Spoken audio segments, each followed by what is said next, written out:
more or less likely to get the money.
Okay, ladies and gentlemen, I think we're getting to that point. I apologize in advance for the fact that the last very good hearing ran a little longer than planned, but for some of you, I could see you enjoyed it, found it appropriately entertaining, and a segue into this hearing.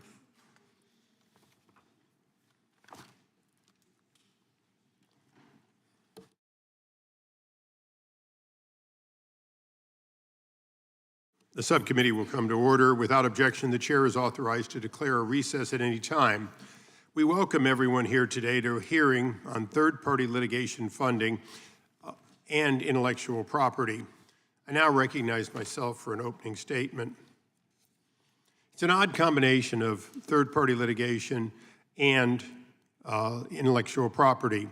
And to say the least, third-party litigation or investing in litigation is in fact not limited to intellectual property.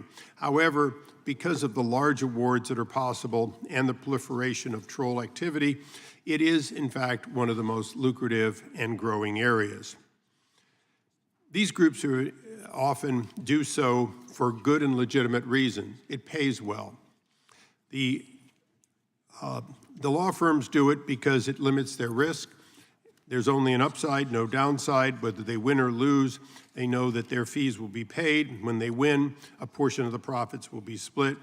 Everyone wins, except, of course, the defendants, who often find themselves with a settle rather than go to court situation, even when innocent.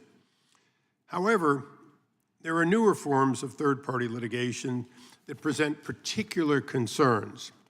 And I say this because we are not here to eliminate third-party litigation. We are not here to eliminate people who need to have investors in order to protect their intellectual property rights or any other event that has happened to them. There are plenty of groups who, in fact, specialize in helping people assert their rights.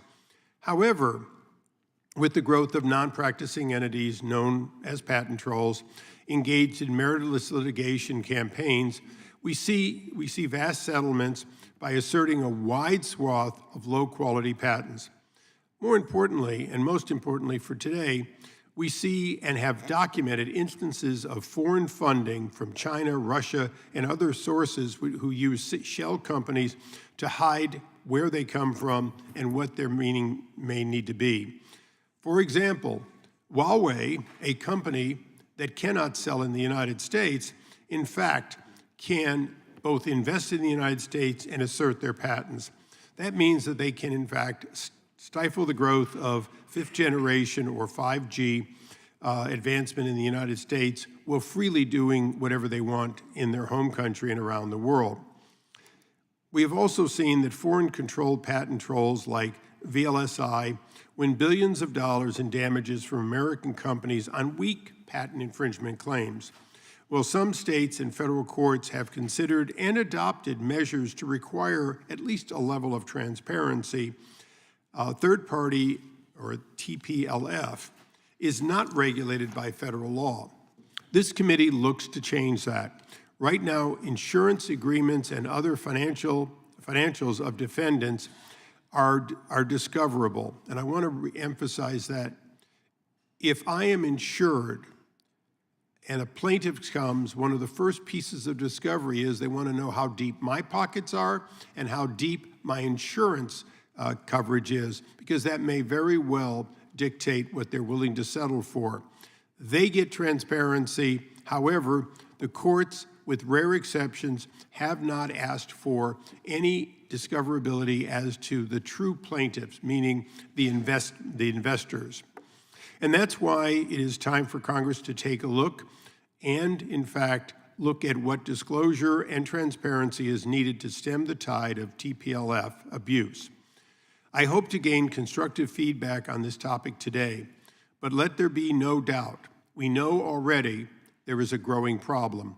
We know that we have to find a reasonable and balanced solution. And lastly, as we will hear from our witnesses, it is extremely important that we not stifle the ability of small inventors to find partners to help fund the defense of their intellectual property.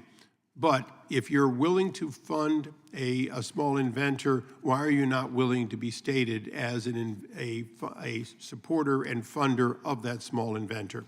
And with that, it's my pleasure to recognize the ranking member, Mr. Johnson, for his opening statement. Thank you, Mr. Chairman.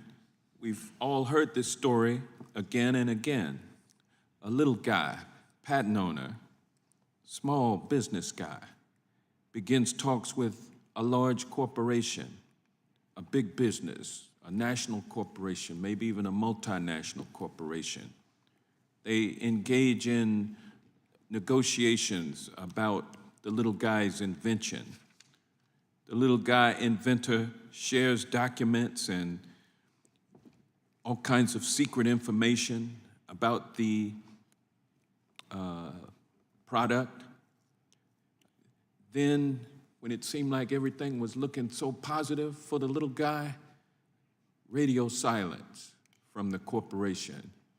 Don't hear anything from them. Can't get your calls returned. Just radio silence.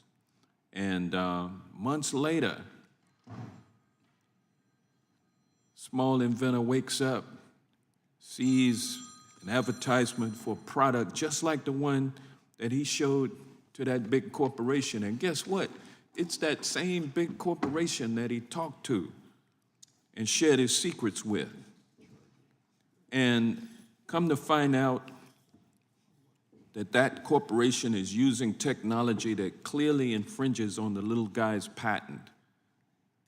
But the patent owner, being a little guy, can't do anything to stop it because it is far too expensive for that little guy to afford a multi-year patent litigation against a large corporation. In the United States, the only way to enforce your rights as a patent owner in most cases is to sue in civil court.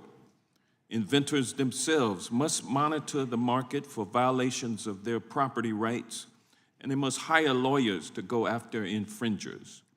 An American patent is only as good as the owner's ability to police it. And in the United States today, that means stealing a patent is easier than ever. After the America Invents Act was passed into law, even the worthiest of patent claims became procedurally difficult to pursue. As a result, patent attorneys largely stopped taking cases on contingency basis because of the small likelihood of success. Corporations, confident that they could rarely be sued, began risking efficient infringement, as it's called, where a business infringes on a patent because of the reduced likelihood of ever being held accountable for doing so. Inventors left without recourse began turning to outside investors to fund their cases and so that they could access the justice system. Third-party litigation funding is increasingly being used to manage risks and absorb the astronomical cost of patent cases. In these situations, investors uninvolved in the litigation provide financing in exchange for a percentage of the final award. If the inventor does not win, they have no obligation to pay the investor back. Because it is difficult for infringed parties to overcome the financial hurdles just to get to the courtroom, outside non-recourse funding has become a tool to allow some of these cases to move forward. In 2022, for example, inventor Michael Kaufman won a judgment for Microsoft's infringement on his patent. For 5 years, he knew the infringement was occurring, but he was unable to cover the significant cost of pursuing the company in court until he received funding from Woodsford, which is an Australian litigation funding firm. Tort reform advocates often speak as though patent litigation is like two giants fighting, but in reality, these cases are more like David and Goliath. And many large corporations would like to keep it that way. We're here today because big business does not want to be brought to court, not for the patents they infringe, and not for any of the other harms against the everyday Americans. The assault on third-party litigation funding, the tort reform movement is against the practice, third-party litigation funding. The scare tactics and fear-mongering rhetoric we hear in this debate are designed to compel changes to our third-party litigation funding system that would prevent individuals from accessing the justice system when they need it most. One of those scare tactics has been raising the specter of the threat of China to our intellectual and national security systems. The only solution, they claim, is extensive transparency measures that would give defendants clear advantages over funded plaintiffs. We've had multiple hearings about the threat to our intellectual property from China, and we know how the Chinese government is conducting economic espionage. But patent experts agree that funding long-shot patent litigation cases is not one of them. I'm committed to protecting our intellectual property from foreign governments seeking to steal it, which is why I am an advocate for a strong U.S. patent system where Americans can pursue their claims. It is also why I supported President Biden's CHIPS Act and his administration's work to raise tariffs on Chinese technological products and prevent China from accessing advanced AI chips made from U.S. intellectual property. With the deck stacked against inventors in the U.S. patent system today, nearly every claim has become a long shot, a series of Davids going up against Goliaths. And while third-party funding has become essential to leveling the playing field by allowing just a few of the meritorious infringement claims to go forward, we should not think of it as a panacea. The only way to fix systemic problems in this system is through reforms that make the justice system more accessible and ensure that meritorious claims have a chance. I thank the witnesses for being here today, and I yield back the balance of my time. I thank the gentleman. We now recognize the ranking member of the full committee, Mr. Nadler, for 5 minutes. Thank you, Mr. Chairman. Mr. Chairman, access to justice takes many forms. Unfortunately, so do efforts by large corporate interests to create barriers to justice for individuals and small businesses who seek to hold them accountable. Today, we are examining proposals to restrict third-party funding of litigation, the latest attempt to slam the courthouse doors shut to all but the most wealthy and powerful. Third-party litigation funding is an arrangement in which an entity unrelated to a case agrees to pay some or all of the litigation fees for a plaintiff or a defendant in exchange for a share of the potential award. Unlike a bank loan, in non-recourse litigation funding, the recipient only owes money in return if they win their case or otherwise collect an award. These third parties can be individual investors, but more often they are larger litigation funders, venture capital firms, or hedge funds, to name a few. There are also many ways to finance litigation. Investors can put their money into a single case or even invest in a firm's portfolio of litigation. Funding from third parties has been used increasingly over the last 10 years to pay for the astronomical amount of money needed to enforce a patent against an infringing corporation. But even then, only a select few potential cases are backed by third parties. Litigation funders are selective about the lawsuits they take because they seek to pursue claims that have the best chance of winning, and ultimately, they take only a small percentage of those cases presented to them. Concurrent with the increase in third-party funding, litigation in the patent arena has steadily declined. Studies of all court filings have seen a trend of fewer cases each year since 2013, when 6,497 claims were filed. In 2023, for example, only 3,111 patent pleadings were filed, less than half the number from 10 years earlier. It is harder than it has ever been to take a corporation to court, but third-party funding has helped to ensure that some of these claims are heard, which is exactly why these corporate interests now seek to limit this practice. Today's hearing is simply tort reform by another name, and we have all seen this show before. Over the years, my colleagues across the aisle have repeatedly brought Chamber of Commerce-backed legislation for consideration before this committee, from the so-called Lawsuit Abuse Reduction Act to the Fairness and Class Action Lawsuits legislation, and everything in between.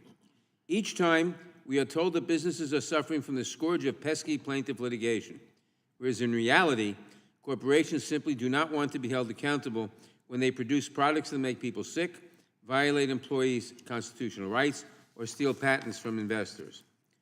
The Chamber's attacks on third-party litigation funding are more of the same. Third-party litigation funding levels the playing field by helping individuals who cannot afford to bring their case when they are injured by a wealthy corporation. The odds are stacked against individual plaintiffs when they go up against businesses with seemingly endless resources who can litigate until claimants run out of money or are forced to settle for pennies of what their claim is worth. While this hearing may be specific to patent cases, Republicans have introduced legislation that would affect all third-party funding arrangements for plaintiffs. Inventors and businesses that own an infringed patent should be able to reach the courthouse doors, as should every other injured plaintiff. But the solutions in search of a problem offered by my Republican colleagues today would make it harder for them to do so. Forcing only victims to comply with overly burdensome disclosure requirements, for example, would make it harder for prospective plaintiffs to fund and litigate their cases. In addition to acting as a deterrent for large investment firms with many investors, the proposed transparency measures would provide a strategic advantage to the defendant. A corporate defendant with insight into a victim's financing can strategically delay a case, bury the victim in paperwork, or pressure settlement of a case for far less than a victim or their family is owed. Finally, over the last year, I have heard my Republican colleagues repeatedly and baselessly allege that we have a two-tiered system of justice in this country. It is incredibly ironic that a two-tiered system of justice is exactly what advocates for so-called tort reform are seeking.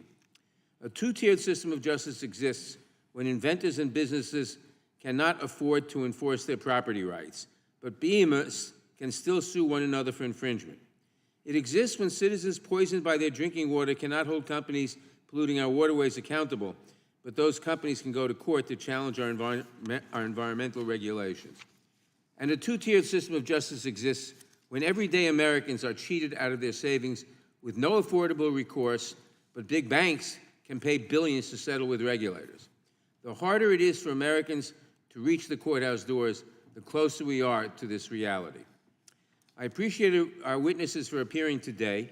I particularly want to welcome our former colleague, Chairman Goodlatte, back to the Judiciary Committee. During his time as chairman of this committee, we did not agree on everything, and I'm sure we won't today, but we were able to get important work done together, including the USA Freedom Act in 2015 and the Music Modernization Act in 2018. These landmark pieces of legislation were so impactful because they were the product of bipartisan cooperation. I hope we can return to doing work like that on this committee going forward, and I yield back the balance of my time. I thank the gentleman.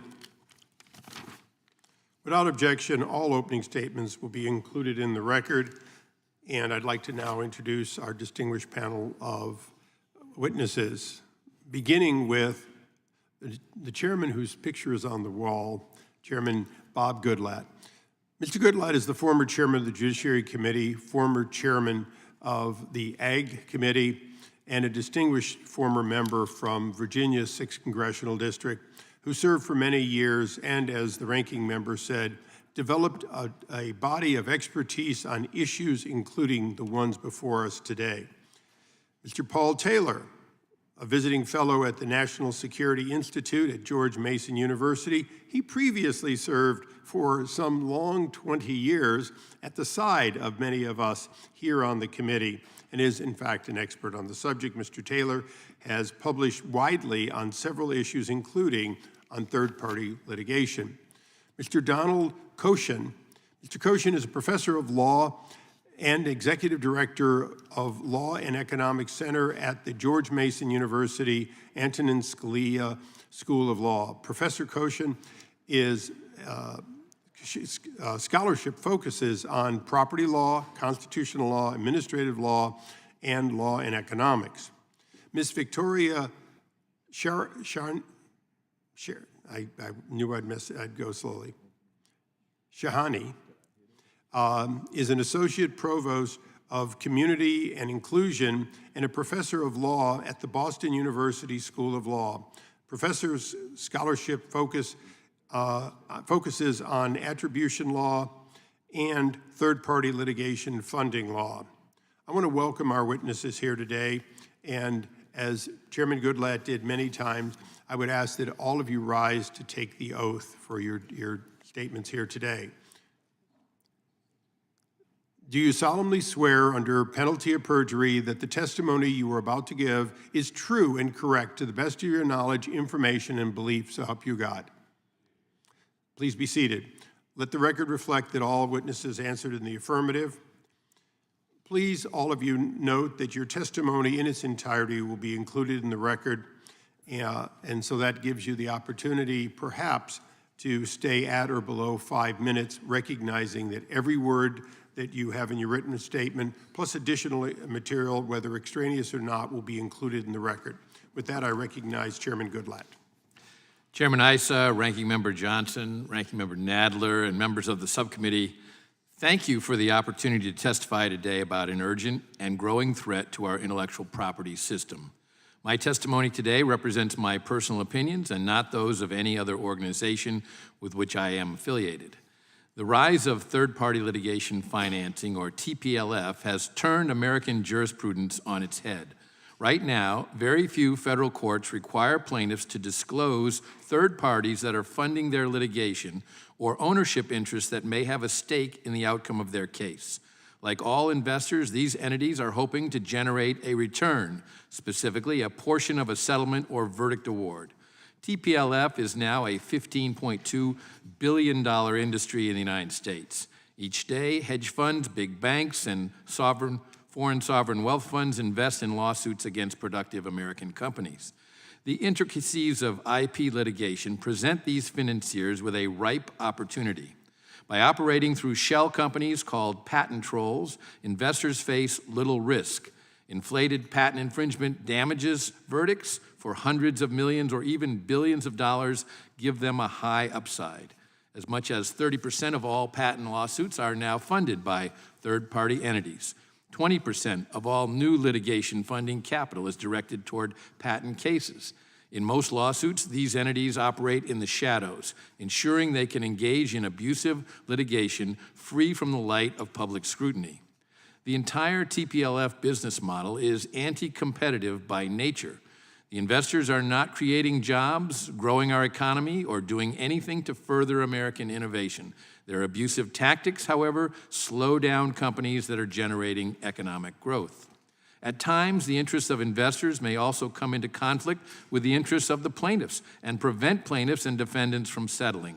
Third-party funders claim to not be involved in legal strategy, but we have seen reporting in publications like the Wall Street Journal investigating conflicts between funders and plaintiffs and capturing an industry where investors influence case strategy to serve their own objectives. What's worse, there is evidence that the lack of disclosure is giving America's adversaries a window to target critical industries and productive companies. In December 2022, 14 state attorneys general sent a letter to Attorney General Merrick Garland requesting information about what the Justice Department has done or is currently doing to ensure our courts are protected from TPLF-driven foreign interference. Their letter raised a number of valid concerns, including that foreign countries like China and Russia could use TPLF to fuel targeted lawsuits designed to weaken U.S. national defense companies in the business of protecting our national security interests. Because of the third-party funding disclosure requirements in the District Court of Delaware, one of the few venues that does require disclosure, we learned that a Chinese firm, Purple Vine IP, is bankrolling patent infringement lawsuits targeting technology companies in the U.S. courts. In March of this year, another report uncovered that sanctioned Russian oligarchs are investing millions of dollars in lawsuits in our courts, even though they are supposed to be prohibited from doing business in the United States. This is what we know. At the core of our predicament, however, is that without disclosure requirements, we cannot know the full picture, who is funding these efforts, and which industries or companies are at risk of finding themselves on the receiving end of an abusive lawsuit. This must end. The American justice system is the model the rest of the world follows. At their very best, courts work to resolve disputes with cases decided on the merits of the opposing arguments. TPLF undermines that model, treating our courts as another investment vehicle. Good news is that there are steps we can take to fix this problem, such as requiring disclosure of third-party litigation funding in civil cases, including federal class actions and multi-district litigation proceedings, where the third-party funder has a right to receive any payment that is contingent in any respect on the outcome of the civil action by settlement, judgment, or otherwise. Requiring funders to disclose litigation funding from foreign entities and a foreign government and that government's role in the litigation to other parties, the court, and the U.S. government. And of course, Speaker Johnson and Senators Kennedy and Manchin have introduced the Protecting Our Courts from Foreign Manipulation Act to end overseas meddling in American litigation. These steps should all be on the table. Thank you again for your invitation to testify today, and I look forward to your questions. Thank you, Mr. Chairman. Mr. Taylor. Thanks to the committee for inviting me here today. When lawyers fund their own cases, they do so with an understanding that they owe their clients a duty of loyalty. That is, lawyers are supposed to respect the wishes of their clients, including how their client views justice playing out in the case. Often lawyers get paid a percentage of the money awarded, but importantly, when lawyers fund their own cases, they do so with one eye on their ability to recover their costs and make a profit, and the other eye on achieving what their clients see as a just result. But today, lawyers are increasingly entering into agreements with third parties who will fund their lawsuits under a duty to maximize not justice, but their own and their investors' profits from settlements or awards, using contracts that have terms that to some degree take control away from lawyers and their clients and give it to their financial backers. Now, some might say that third-party litigation funders are just private businesses that should be allowed to operate in a free market. But they'd be wrong, because third-party litigation funders are not private businesses in the sense that their entire business model is based on leveraging the power of government through lawsuits, and here's how. If a litigation funder wanted to pay me to sue any of the members here for some bogus reason, all I'd have to do is pay a small filing fee to a court so I could hand you a piece of paper with a complaint. You might read it and think it's absurd, but you couldn't toss it away and ignore it, because if you ignored it, I'd win my lawsuit by a default judgment that is enforced by the government. You don't want that to happen, so you'd have to hire a lawyer and spend a lot of time and money to finally win your case. But at some point I could say to you, hey, maybe my case is bogus, but let's get real. This case would cost you $10,000 or whatever to defend yourself and win, but you'd be out that money because we don't have a loser pays rule in America. Why don't you just pay me $7,000 now, I'll pay my funders their cut, and then I'll go away. And that way you'll save $3,000 out of the $10,000 it would have cost you to defeat my claim in court. It's legal extortion, sure, but it's the way the system works. Rule 11 of the Federal Rules of Civil Procedure is no help because it requires victims of frivolous lawsuits to spend even more money to get their case declared frivolous, and even then judges aren't required to make the victims whole. No truly private business relying solely on voluntary agreements in a free market could rely on government power to its advantage in that way.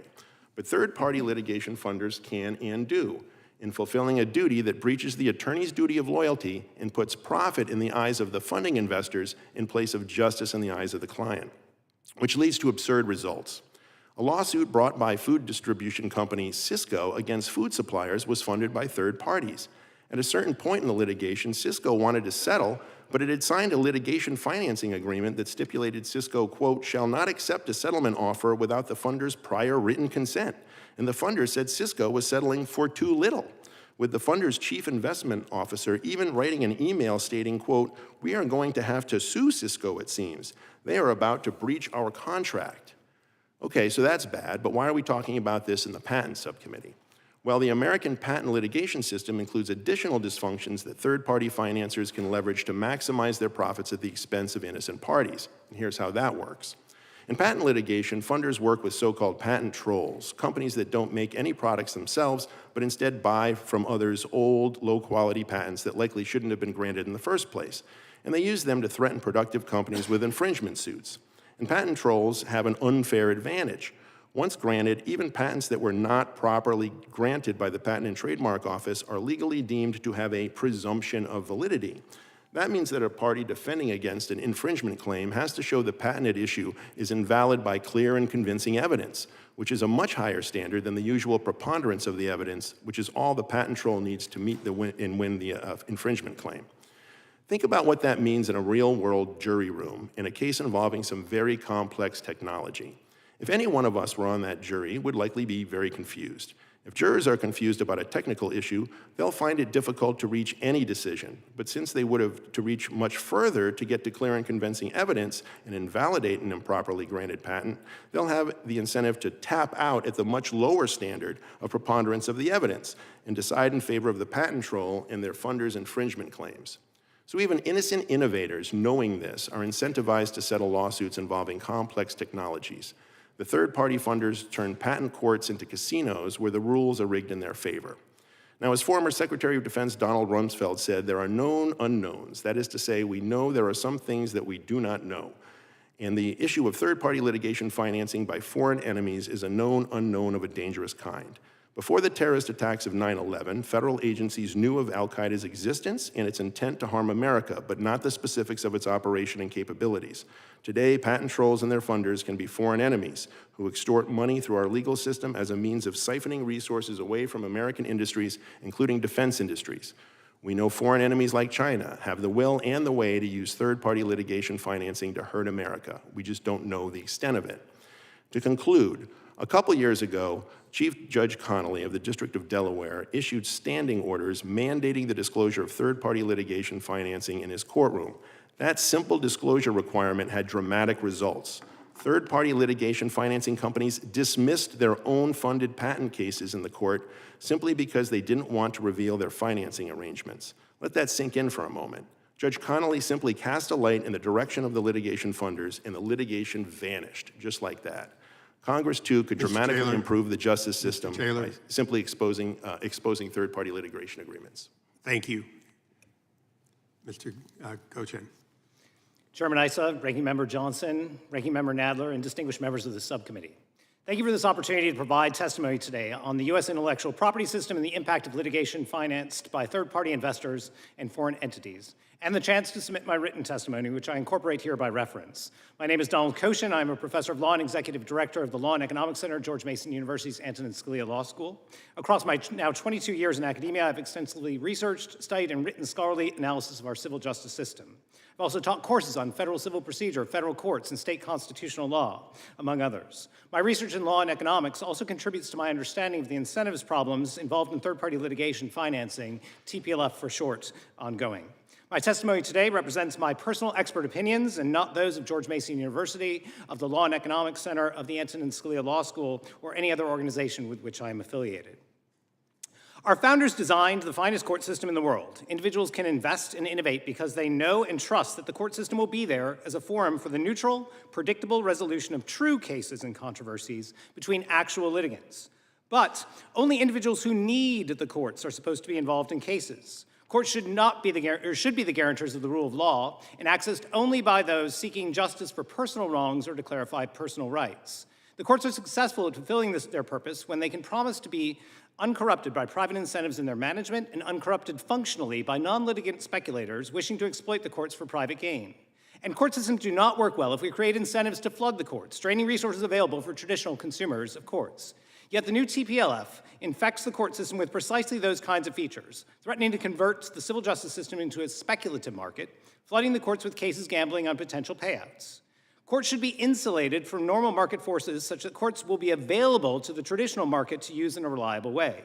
This is why traditional defenses of markets from free market-oriented individuals who favor innovations in finance and discourage limitations on vehicles for investment do not hold true in the courts as market narrative that TPLF encourages. Facing this, legislation should be guided by a principle that preserves the integrity of courts. We need to maintain the civil justice system outside the market if we are to preserve the civil justice system as a predictable, neutral, reliable, and accessible system that serves the market. Put another way, in order to preserve the effectiveness of our nation's courts, to serve as a necessary and neutral forum that facilitate the market, the court system must be insulated from market forces. Third-party litigation funding is used as a vehicle for investment or as a means of achieving other strategic goals of the funder, including harming strategic or geopolitical competitors or using the courts and the litigation discovery process as a conduit to gain access to sensitive trade secrets and confidential intellectual property that otherwise would be shielded from view. When the courts are open to TPLF, funders logically include foreign influencers who will use the opening to weaken the strength of our civil justice system for their own geostrategic gain, or see it as a way to cut America's innovative spirit by investing in litigation that destabilizes our protections for intellectual property, or litigation that simply imposes costs on innovators in a manner that gives a competitive advantage to the investors behind the funders.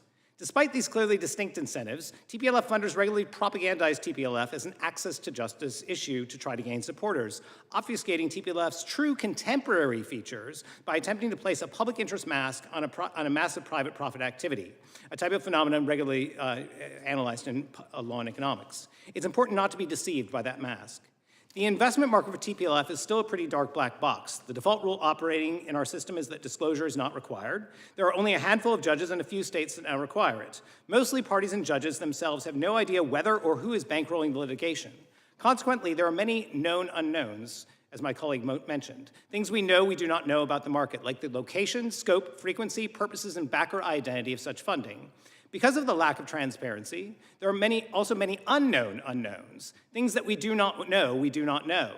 And that should scare us, given the potential influence these external forces can have on the courts.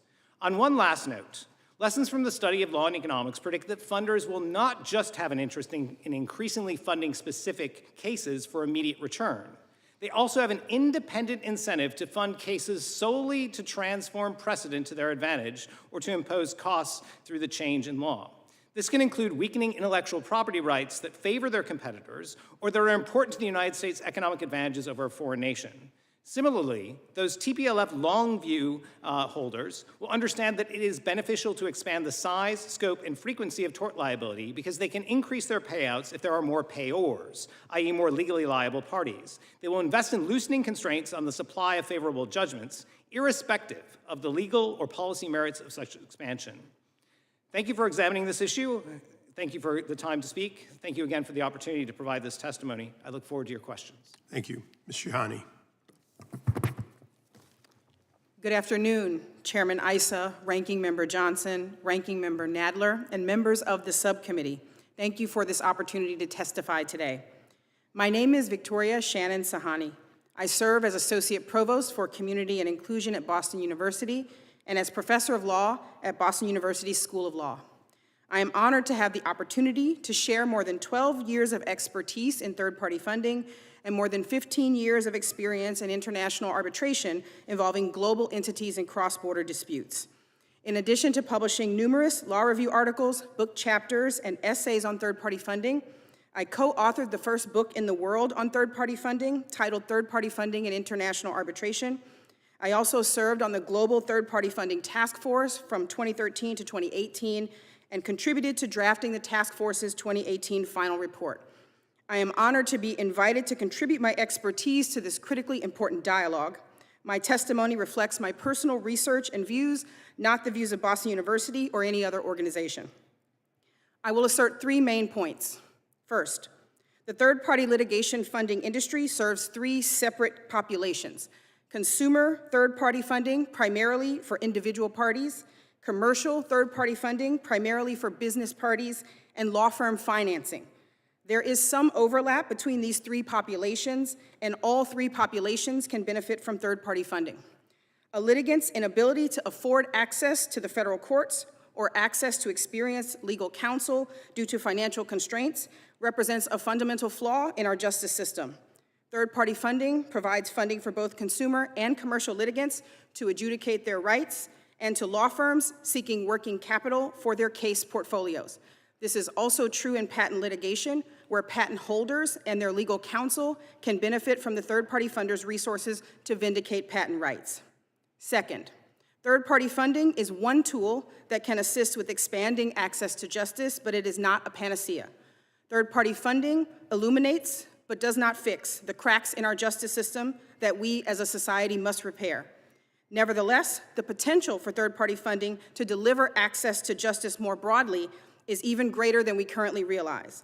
As I have described in my research, the next frontier for increasing access to civil justice involves a multifaceted approach, including encouraging pro bono or lower-cost funding as a subset of each for-profit funder's portfolio, providing access to justice for plaintiffs with non-damages claims or defenses, including patent holders seeking non-monetary declaratory determinations of patent validity or infringement, and providing access to justice for parties with legitimate claims that are exceedingly expensive or might be difficult to prove.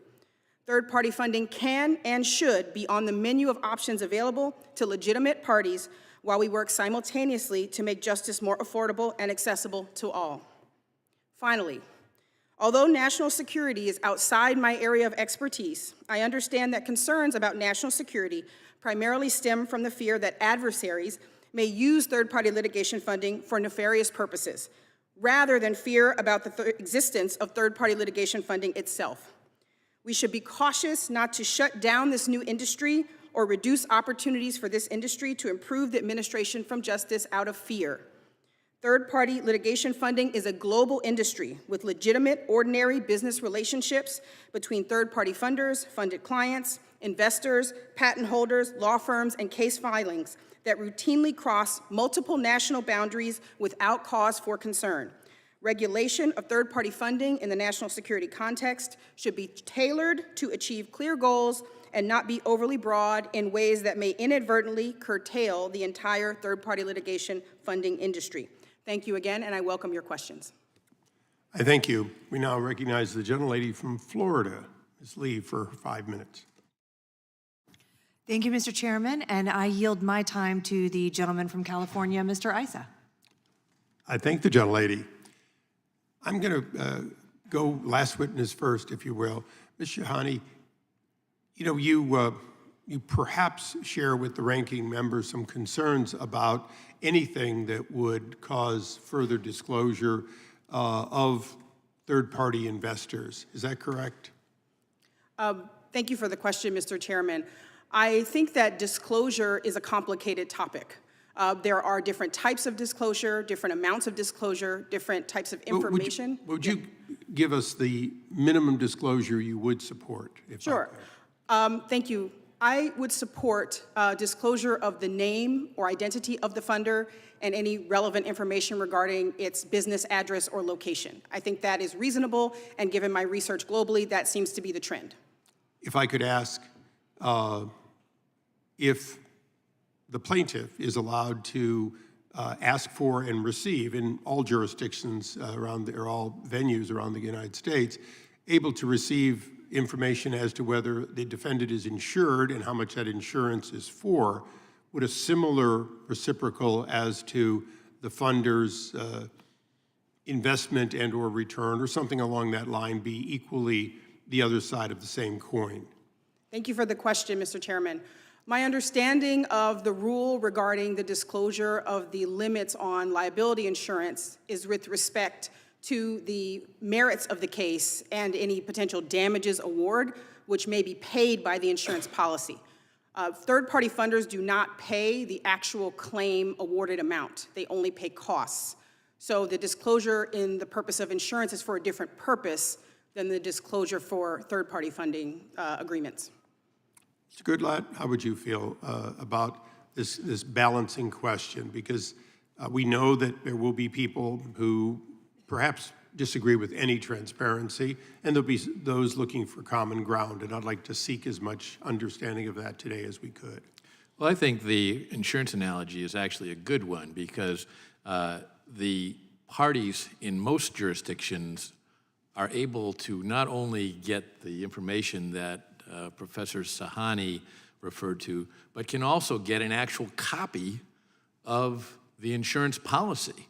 And that contains a lot of useful information regarding how the strategy of a lawsuit will be pursued, whether you're going to settle the case, and whether the insurance company is going to deduct the amount of the cost of the litigation from the overall coverage limit in the case. This is an important question. Would you repeat that for everyone to understand that it's not that they normally do not pay just for the damages, and in some cases don't pay for the damages all, but they actually are paying for the defense? Definitely. That is a very, very common standard So thing for the insurance company to pay for the cost of the litigation, which is exactly what the third party So that we are dealing with the equivalent, in your opinion, of the third-party litigant investor who's paying for the legal fees and the insurance company who's paying for the legal fees. At least those two are identical. That's right. And I think for a judge whose duty is to make sure there's fair and impartial administration of justice, and given the volume, the efficient need for that justice to be administered,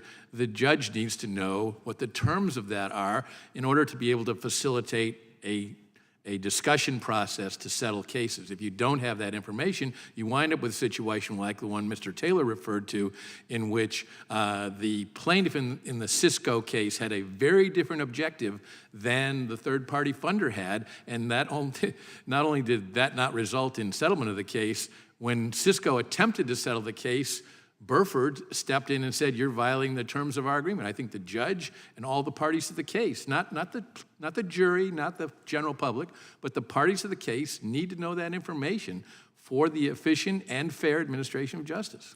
Mr. Taylor, the chairman brought up a very interesting point. Would you agree that even if the jury never hears or sees any of this, that in fact, at a minimum, the judge needs to know or has a right to know, and a magistrate who is doing the early neutral attempt at settlement would certainly have a right to know this, or should? Absolutely. In fact, the judge that's the leading reformer on this, Judge Connolly in the District of Delaware, originally decided he had to come up with a standing rule to disclose this sort of thing because he was having lawyers come up to him during cases. He was trying to discuss in a sidebar some potential resolution, and some of the lawyers were not able to give him a definitive answer there, indicating to him that there was someone else, not in the courtroom, who was directing what was decisions that were going to be made. Now, that is not a good system. We need to know who is making the calls in order to negotiate fair settlements with the interests of all concerns represented. Thank you. My time has expired. The ranking member is recognized. Thank you, and I want to recognize the appearance of our good friend, Bob Goodlatte. Always good to see you, sir. And I want to address a question to Ms. Sahani. You stated that there are some disclosure requirements that you would be comfortable with. Those seem to be insufficient to suit the other witnesses. What other disclosures would they be asking for, and what would be your opinion of going further than just simply name, address, and the like kind of identifying information? Thank you for the question, Ranking Member Johnson. This is a debate that has been going on worldwide for many years, actually. So disclosure is one of the key features of the third-party litigation funding regulation movement around the world. And there's a wide variety of different types of disclosure that have been requested and different rules that exist in the international arbitration as well as the litigation space. The reasons why further information beyond the identity or name of the funder and, say, the address or location of the funder, the reasons why that other information would be requested would have more to do with whether or not the funder is, say, for instance, engaged in controlling the litigation, or whether the funder is trying to participate in the proceedings in some way, which is unusual. Most funders don't do this. In those circumstances, the judge or arbitrator in international arbitration that has observed such behavior already has power inherent in their role as judge or inherent in their role as arbitrator to request further disclosure of the funding arrangement, and that has occurred. So under the existing rules, judges or arbitrators can ask for more if they feel more is warranted based on the facts and circumstances of the case. So how would a requirement that more information than just simply identifying information be produced? Why is that harmful? Thank you, Ranking Member Johnson. One of the reasons why it's harmful is much of the information in a funding agreement relates to the relationship between the funded party and the funder, or if it's a law firm, the law firm and the funder. And that can often involve limitations on the amount of money that the funder might invest. So for example, if the opposing party were to know that the funder has capped the costs or expenses that they're willing to pay at a certain amount, then as Mr. Goodlatte, Chairman Goodlatte mentioned earlier, that is litigation strategy to say they can only spend this much money of the funder's money. And so to know that in advance gives the opposing side a huge advantage, a tactical advantage that they wouldn't ordinarily have if the funded party just had a bank loan or was self-funding. They wouldn't have that information. And so to require full disclosure of the funding agreement basically is like pulling back the curtain on the litigation strategy of the funded party. And the funded party is typically the smaller guy in the equation, is that correct? Yes, it can be, not always, but often it's the smaller party, the party that is viewed as either a small business or individual owner of a patent. Now, in terms of disclosing the amount of insurance coverage versus the details of the funding agreement that the funder has with the little guy, can you talk about the differences between those two disclosure requirements? Mm-hmm. Yes, so the funding agreement, the disclosure of the funding agreement to the court is one measure of disclosure. There's also disclosure to the opposing side, and both of those disclosure provisions are common. You can see disclosure to the court in camera or disclosure to the court and the opposing side of either of course, the identity and the location of the funder. Certain jurisdictions require disclosure of a few provisions within the funding arrangement if the funding arrangement is at issue in the case, but otherwise that's not requested. And that's different from the disclosure in the rule that Chairman Issa raised with respect to insurance. Okay, thank you. Unlike the chair of the committee, I'm going to resist the urge to move further than my 5 minutes, so I'll yield back the balance of my time. And I hope that I will set the example for the Mr. Chairman, or Mr. Ranking Member, you always set a fine example. With that, we go to the gentleman from Kentucky, Mr. Massey. Thank you, Chairman Issa. Professor Sahani, so we've discussed insurance arrangements and bank loans, but what about venture capital? Like, not specifically for the purposes of the lawsuit, but let's say there are investors, angel investors or venture capital investors in a small company that brings a lawsuit. Is what we're talking about, would it encompass disclosing all of those investments if somebody gets into a lawsuit, or is it just the specific financing of lawsuits? Thank you so much for the question, Mr. Massey. I presume you mean investors in the fund as opposed to investors in the party, but please clarify. Investors, let's say a company, just a small startup brings a lawsuit, and they've got some investors in their company. I think what we're discussing today is this, I don't know if it's novel, but it's certainly not what a lot of people think of when they think of lawsuits. But what we're discussing today is when you have somebody who finances a specific lawsuit, right, and putting transparency on that. My question is, would those transparency requirements, would they peel back the curtain on just investors who hold stock in the company, for instance? Thank you for clarifying, Mr. Massey. No, the current disclosure rules and provisions that we've been discussing would not necessarily reveal investors in the company unless one of those investors was a third-party funder meeting the definition in the disclosure rule. Standard investors and shareholders that would not be third-party funders would not be covered by the disclosure rule we have discussed. Thank you very much. I'm going to yield the balance of my time to Chairman Issa. I thank the gentleman. Mr. Koshen, you've certainly looked at the agreements we're alluding to in many cases. Is that correct? The few that are available, yes. But I would. What you're saying is they're not often gotten even when they're sought.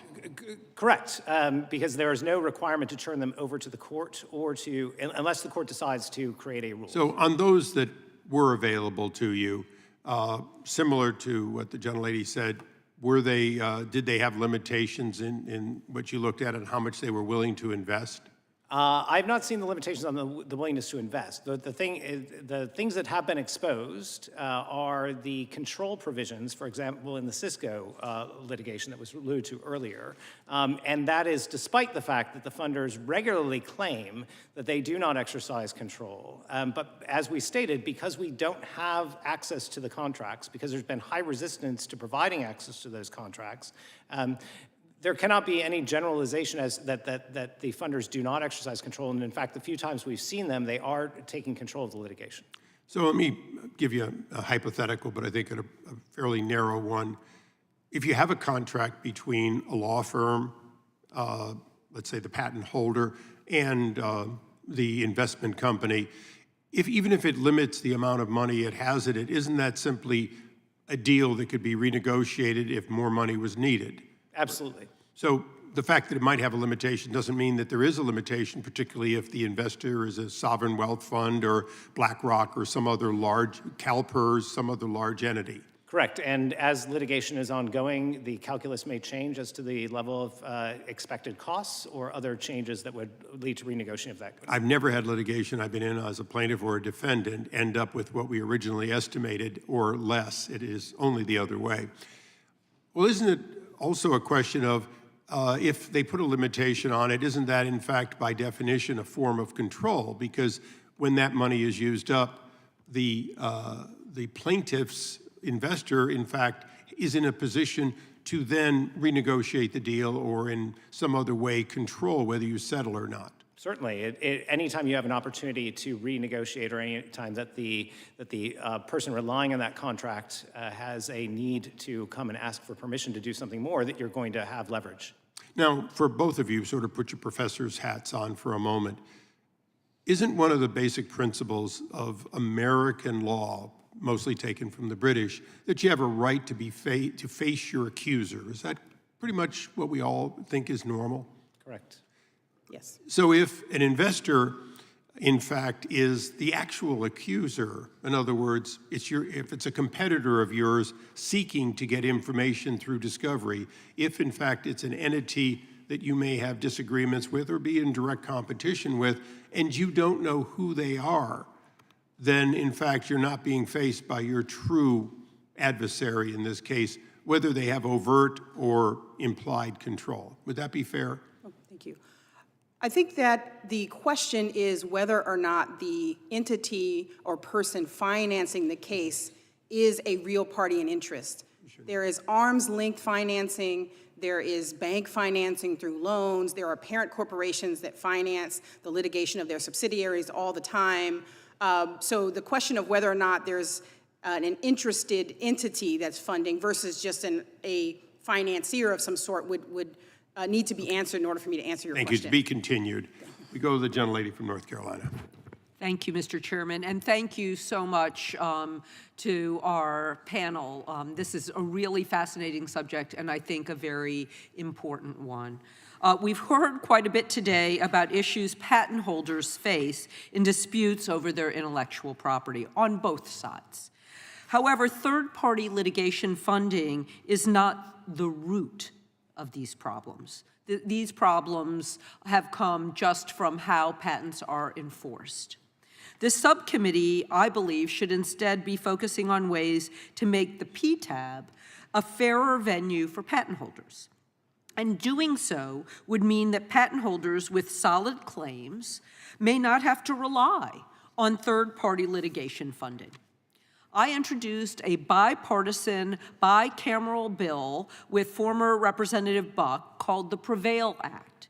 That bill would reform PTAB to address the high rate of patent invalidations. The bill would require standing for PTAB challengers and limit repeat petitions. It would harmonize burdens of proof at PTAB and the federal district court. It would also end duplicative patent challenges by requiring a party to choose to sue either in PTAB or the district court, because some people do both venues at the same time and roll the dice. These measures would be more narrowly tailored to address the high invalidation rates at PTAB, and these are the first measures we should take to make our patent system fairer, rather than measures that might overhaul our entire tort system. A broad overhaul would impact not only patent disputes, but a wide swath of civil claims, which often rely on third-party litigation funding to move forward at all. And we've heard from our professor that third-party litigation funding is used in a variety of different ways, and sometimes to give litigants their only method of bringing their claims forward. So pursuing justice in court or at the PTAB is staggeringly expensive, and that's been established. And without a policy of reforms to address the root causes of the disparate access to justice, broadly limiting third-party litigation funding could threaten our already uneven justice system. Now, my first question, I'll pose to the professors first and then to the practitioners. A GAO report found that third-party litigation funders only accepted about 5% of cases brought to them. Does this mean that there are some good cases that are still left on the table, even with third-party litigation funding available? Ms. Sahani? Thank you so much, Ms. Ross, for the question. Yes, absolutely. Third-party litigation funders, in my understanding from talking with many of them, are very selective in terms of which cases they choose to fund. There are a variety of factors that are financial and non-financial that go into that decision, and many cases end up on the cutting room floor, so to speak, meaning that they don't receive funding. This is one of the challenges of the access to justice piece that I write about in my research, where I say that funders should fund more cases than the ones that they already do. Mr. Koshen? So the GAO report is, I believe, a few years old, correct? So I'm not sure what that number would be today. But I also think there's a presumption in there that the 5% that is claimed there are actually meritorious cases. As mentioned, the funders consider a variety of factors, which may not, in fact, be about merit. Many of them are about the ease of settlements, the ease of leverage that can be gained in these cases. So that when they were being assessed for their financial return, rather than necessarily for their legal claims. Just as they would be with a private bar. I'm going to move on to my next question. Does third-party litigation funding replace the need for equal access to justice reform that gets to the heart of the issue in our justice system? Ms. Sahani. Thank you so much, Ms. Ross. No, it does not replace. Third-party funding is a bit of a Band-Aid, and again, as I just mentioned, since they don't fund very many cases, it's not a big enough Band-Aid to help stop the issue that we have in our legal system with many, many litigants that don't have access to sophisticated counsel to be able to pursue their claims or defend against their claims. Thank you, Mr. Chairman. I yield back. Thank the gentleman. We now go to the gentleman from South Carolina, Mr. Fry. Thank you, Mr. Chairman, and former Mr. Chairman, good to see you. Always a pleasure to have you in front of this committee. Mr. Chairman, what do you think, what would you say for an average law firm, your run-of-the-mill country lawyer, what does a contingency percentage usually look like? That's a great question, Congressman. Generally, I think you're talking about between 25 and 40%. Right, that's usually the standard. And that's pretty standard across, in your experience, across the profession, is that correct? Well, in my rural part of the world, maybe the same as yours. Yes, sir. Of course, that's, so the third-party funder is going to take something on top of that. Well, and who usually sets that, right? I mean, who usually sets that percentage? I know it's a contract issue, but aren't there usually rules in federal court or in state courts that kind of cap the percentage that a plaintiff's lawyer could get? There are in some jurisdictions, yes. What do you see the difference in something like that from a plaintiff's side and something in what the industry is having with third-party litigation funding? Well, I think the biggest difference is that that lawyer has a fiduciary responsibility to the court. They have all kinds of obligations in terms of disclosure, in terms of how they treat their client, in terms of making sure there are no conflicts of interest and so on. When that attorney or the client decides to bring in a third-party funder, and these are generally in larger cases, you develop another potential major conflict that is not disclosed to the court. Right, which you have two bosses. You have two bosses, and as we've talked about with this Cisco case, which is sort of an open look into something that we usually don't get an open look into because there's no transparency. In those circumstances, that third-party funder, I saw the one that was involved in the Cisco case on 60 Minutes last year say, we don't have any control over the course of the litigation. Then we found out that in that case, they had a very nice clause that said, you can't settle this case without our approval. So they need the bar license, right, in order to file the pleadings with the court, right? They need that. They need the straw man in the chair to ask the questions, but the lawyer is not actually advising the client. They're just kind of propped up by the third-party litigation funding component. Is that fair to say? That's fair to say, and there's another danger, and that is that the lawyer may find themselves with their own conflict of interest, as they found in the Cisco case, because Cisco eventually fired their attorneys because they felt they were representing the third-party funder more than they were representing their interests when they wanted to settle the case and the third-party funder did. Chairman, I looked at the Delaware court. So Professor Sahani talked about the disclosure. Her threshold was disclosure of the name or the entity and the address, right? That's what she would be comfortable with. Delaware says that you need to do the identity of the funders. You also need to describe the financial benefit of the funder stands to gain, so the contingency fee in that particular case maybe, and then whether or not the funder's approval is required before settlement. In addition, is that a good model, would you say, that Congress should look at or policymakers should look at? I think it's a very good model, and that's why I say, and as the chairman has indicated as well, actually getting a look at the agreement, which is very similar to getting a look at the agreement that an insurance company has with a defendant, would reveal some of these facts as well. But you could avoid that by asking enough of the kind of questions you just described. Last question, I'm going to yield the remaining portion of my time to the chairman. But what would you do in the case of an identity where you have a corporate entity that has multiple people that are funding the lawsuits? Would that also be disclosed, or would it just be the corporate entity? Well, I think that it would depend upon obviously what the Congress decide to do, but I would recommend that you go deeper than that, particularly when it relates to, for example, third-party litigation funders who are major investors in the vehicle that's being used. And Right, for example, so you couldn't hide behind a corporate shell, is what I'm getting. right. And what if you had in your hedge fund a sovereign wealth fund investor, a foreign government-owned entity? That's what I'm getting at. I think that should be disclosed. Thank you for that. With the remainder of my time, I yield to you, Mr. Chairman. Ms. Sahani, I'll follow up on just exactly that.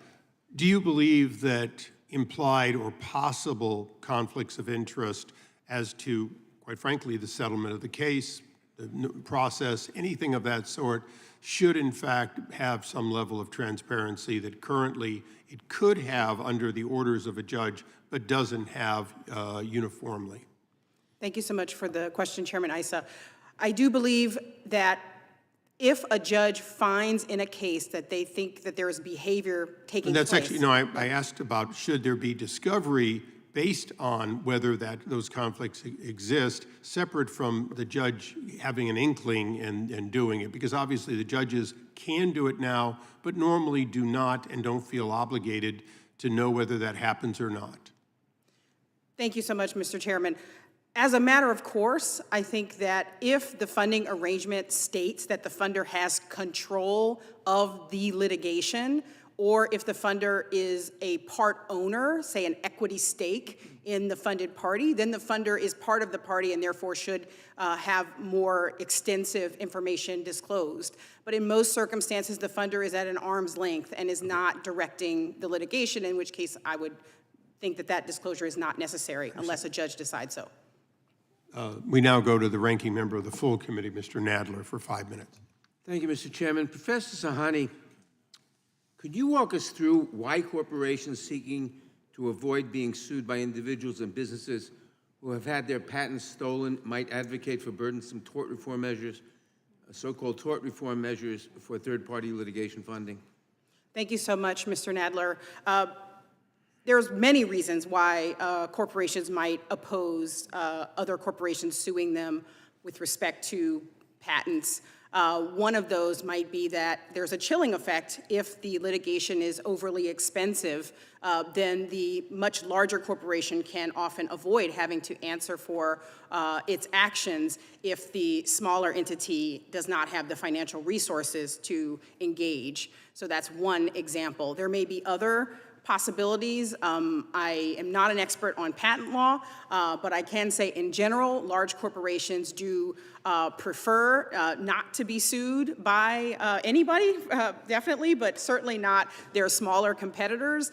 And so finding ways to reduce the opportunities for those smaller competitors to bring cases, or for patent holders who are smaller to bring cases, would be beneficial to the business of a larger entity. And Professor Sahani, advocates for mandated disclosure suggested that litigation is burdensome or distracting. Are burdensome or distracting lawsuits inappropriate for plaintiffs to bring? And why or why not? Thank you so much for the question, Mr. Nadler. Burdensome and distracting are interesting terms in this context. I would say there's a lot of litigation that we have that's very valid that is burdensome. It may be expensive because it takes a lot of resources to get at the truth. Antitrust litigation, for one, is very expensive, but it is important. And so I think burden in and of itself isn't necessarily the right yardstick by which to measure whether a case should be brought. Distracting is an interesting one. I think that a valid claim in any circumstance is important to bring, and whether or not it's distracting, I guess the question would be distracting from what? The business line of the defendant? Well, of course, it's taking you away from that, but at the same time, many of these large corporations have many lawsuits and very busy litigation teams, and so it isn't distracting them any more than any other lawsuit that they may have, in my view. And if the patents are valid and infringed, are they still burdensome and distracting? Well, Mr. Nadler, thank you. That's a valid claim. If the patent is infringed, that's a valid claim, and burdensome and distracting are adjectives that I think don't apply to a valid claim. That should be heard. Yeah, and Professor Sahani, why would a plaintiff seek out funding from a third party? There are a wide variety of reasons why a party might seek out funding. One, of course, is, as we've been discussing, the access to justice piece, which is where the party may not be able to afford to bring the claim. But there are also well-resourced entities that actually prefer to engage with third-party funders as a way to have someone else deal with the fluctuations in the cost of litigation rather than have that be on the company's balance sheet. So it's not just indigent litigants or litigants that don't have the resources, it's also well-resourced litigants, many of which are household names, also use third-party funding. So those are a couple of reasons. I can certainly give more if you'd like. So Their lack of funding obviously doesn't indicate a case that shouldn't be brought in the first place. Yes, that's correct, Mr. Nadler. On the other hand, why would a third party seek to place a bet essentially in someone else's court case? Thank you for the question, Mr. Nadler. There's also a wide variety of reasons why another entity might invest in someone else's lawsuit. Third-party litigation funding as an industry is relatively new in the United States, but individuals funding the lawsuits of others is a very old practice. That's why we had at common law the torts of champerty and maintenance, because it used to be a very, very long time ago something that was illegal. We removed that provision in the United States when we instituted contingency fees. So right now we already allow lawyers to finance the litigation of their clients through contingency fees, and that's something that's allowed in all 50 states. In some respects, that's kind of the oldest form of quote-unquote third-party funding we have in the U.S. Now we've moved to a situation in which we have non-lawyer, non-practicing lawyer entities that are funding litigation, and they can do so for profit, they can do so for other motives relating to the impact that the case might have, as well as in order to ensure that certain businesses have their day in court. So there's a wide variety of reasons. I'll stop there. Thank you. My time has expired. I yield back. Thank the gentleman. We now go to the gentleman from Virginia, Mr. Klein. Thank you, Mr. Chairman. Welcome to our witnesses. It's good to see the former chairman. I want to ask Mr. Taylor, U.S. companies during the discovery process are required to share sensitive and proprietary intellectual property with their opponents. When undisclosed third-party litigation financing is involved in a suit, some funders also become aware of information shared during the discovery process. And as a new member of the Select Committee on the Chinese Communist Party, I'm concerned about the potential for our nation's intellectual property, and that it could fall into the hands of adversarial competitors. I was pleased that the Select Committee recommended the following in the committee's December 12 report: to determine and then establish what guardrails are needed to address the possibility of foreign adversary entities obtaining sensitive IP through funding third-party litigation in the U.S. For litigation in federal court, require enhanced disclosures for foreign adversary entities and provide judges with the authority to require enhanced disclosures for certain entities under foreign adversary entity control regarding their funding and when appropriate ownership and connection with the foreign adversary government and dominant political party, end quote. Some have argued that adversaries like the Chinese Communist Party would view TPLF as an inefficient way to conduct espionage. Do you believe the Chinese government would undertake such an effort to obtain critical information from U.S. companies? Sure, the opportunity is there. No matter how tightly worded a judge's rules regarding the disclosure of information is. In a lawsuit, lots of entities, contractors, people who work for the contractors end up getting this material, exponentially enlarging the pool of potential leakers of this stuff. We know the Chinese government is going to do anything it can, exploit any opportunity it can. So why not, if you're the Chinese government, fund as many lawsuits as you think are strategically in your interest and see what sticks. Not only see what sticks, see what comes through the sieve, see what gets leaked. The more cases you file, the more opportunities you're going to have for there to be a chink in the system, the judge's order, the rules that otherwise govern. You're just maximizing your opportunity to get something that you're not supposed to have. Do you share the Select Committee's concern about our adversaries accessing sensitive IP through third-party litigation, and do you support the committee's recommendations related to enhanced disclosures? Yes. Thank you. Is China the only foreign adversary of the U.S. attempting to capitalize on third-party litigation funding? No, we have adversaries all over the world. I mean, there's a case that just came to light recently where Russian oligarchs who are buddies of Putin were hit with sanctions. They weren't supposed to have any business dealings in the United States. Turns out they were funding litigation here, and that was unraveled by reporters. So you have, of course, many opportunities for this to be exploited. We know they exist, we know they've occurred, but unfortunately now we only know they occur in places where circumstance or the initiative of an individual judge, like Judge Connolly in Delaware, who's only one of 700 district judges, has taken the steps to bring some of this stuff to light. You can only imagine what else is out there in the jurisdictions that don't have these disclosure rules in place. Absolutely. thank you all. I would yield the remainder of the time to the chairman. I thank the gentleman. I'm going to follow up on the national security question. Ms. Sahani, I've been choosing to go to you because the others already agree that we should have more disclosure, and I want to find the middle ground here if we can. From a national security standpoint, would it be correct basically to say that if an investor has a right to see any of the information related to the case, but is not disclosed, that in fact any and all protective orders and others, information of that sort, could in fact be negated by that? In other words, if you're worried about Huawei getting information and they're the investor, but you don't know who they are, do we have a real risk, and should we mitigate that risk by at least having rules that would govern the disclosure of these individuals based on the fact that they may, as the gentleman from Virginia cited, receive confidential information as a result of their being investors? Thank you so much for the question, Chairman Issa. I think that one clarification I'd like to make regarding the role of investors. No, I'm sorry. I'm going to cut you off because we're very short on time here. They've called a vote. The only question is there a risk? And I'm assuming that your answer is there's a risk that should be considered for mitigation, not do most investors not participate in that way. But there is a risk, is that correct? There is a risk if the investors are receiving confidential information, which most are not. Okay. Mr. Koshen, briefly, you've researched a lot of this. Is it true that in most cases, investors want to know about the case they've invested in and that is typically shared? Certainly, it certainly can be.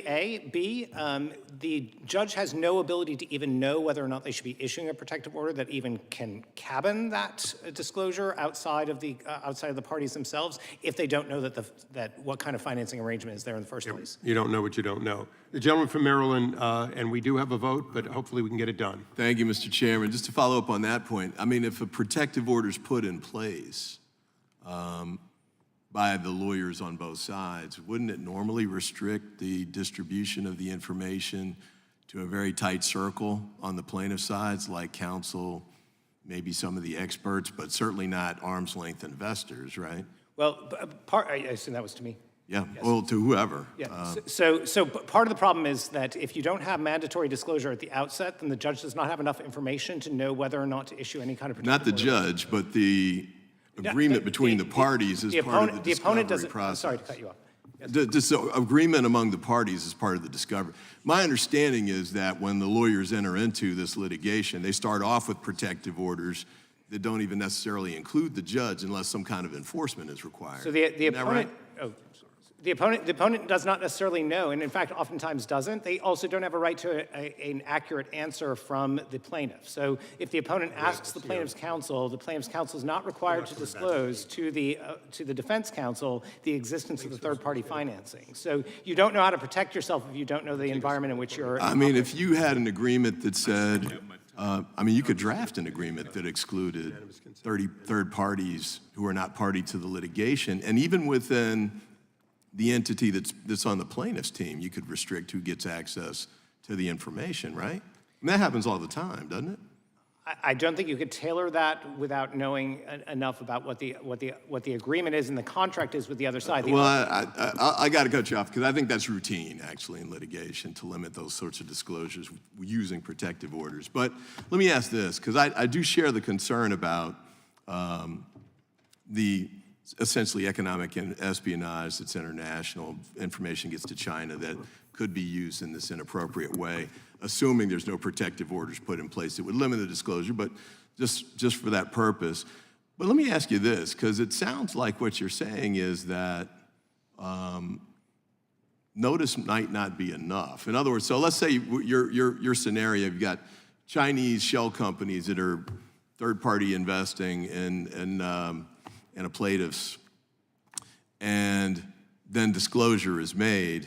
I don't know that would necessarily derail the litigation. We had the case in Delaware, I think there's two, where they dropped it rather than disclose, but isn't it possible that the litigation could continue anyway after the disclosure is made?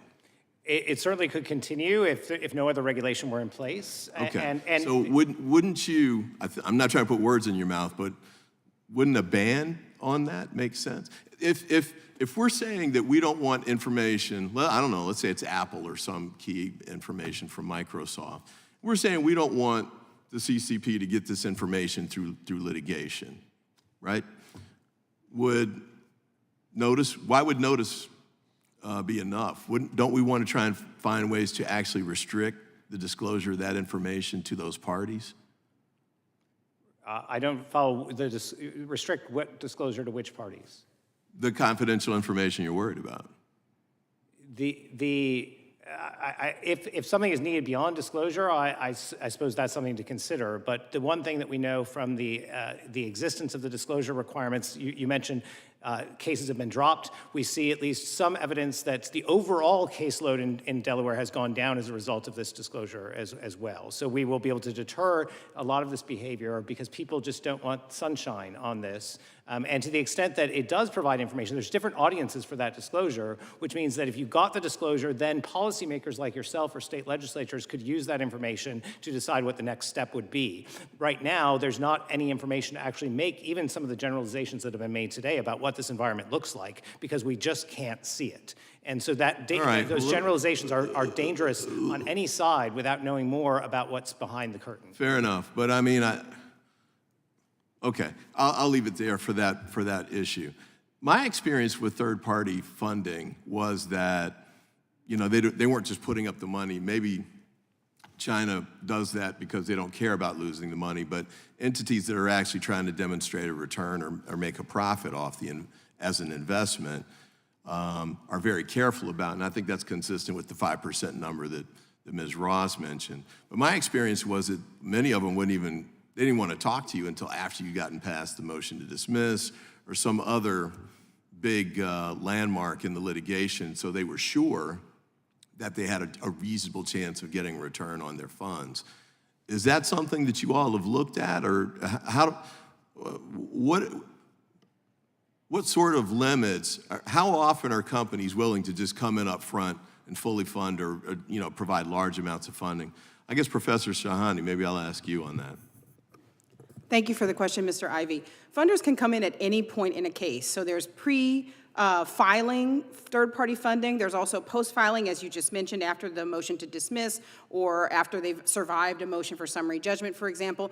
There's also post-case filing, which basically means there's an award or judgment and a party thinks it might be challenging to enforce, so they may sell the right to receive the proceeds to a funder who would then proceed. The gentleman's time has expired, so he did have a question I think you're not quite getting to, which was how often?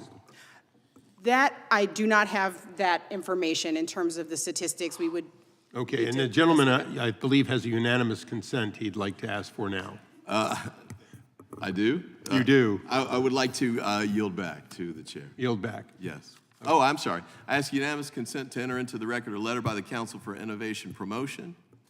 Without objection, so ordered. A letter by inventor Chris Jones. Without objection. And a letter by the International Legal Finance Association. Without objection. Thank you, Mr. Chairman. I yield back. I thank the gentleman.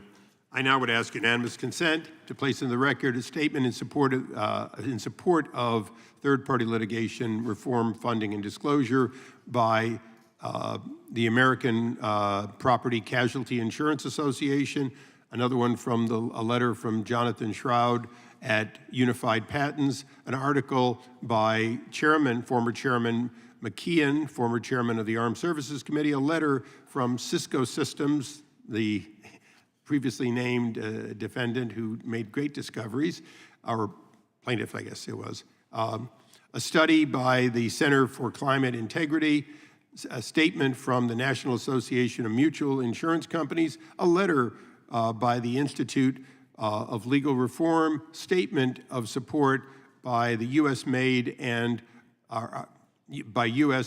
and article by Patrick T. Berry, former member of Congress, and 10th and last, a letter from 14 state attorney generals regarding third-party litigation funding by foreign adversaries. Without objection, all will be placed in the record. I'm going to be brief because I'm going to miss the first vote at this point, most likely. This has been good, but it hasn't been sufficient for many reasons, and one of them is we haven't had enough time.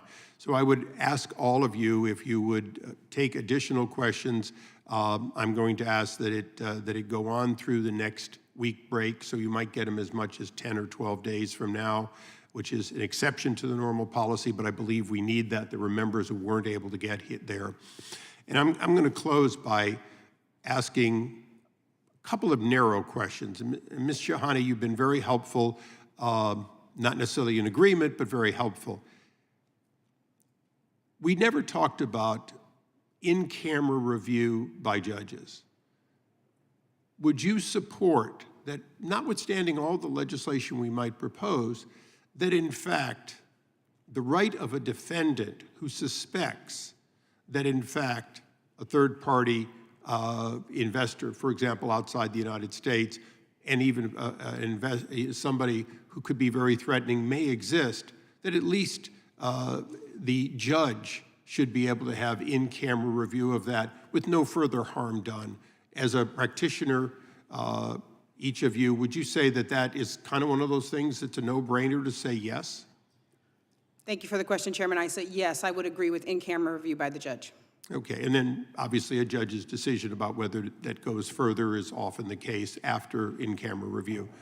Mr. Koshen? Yes, because the judge, in order to fulfill its duties, must determine who is in control, for example, of settlement under the Federal Rules of Civil Procedure. They need to do proportionality review under the Rules of Civil Procedure. They need to assure themselves of their own non-conflicts for ethical purposes. There are all kinds of reasons why the judge, at the very least, should have this information.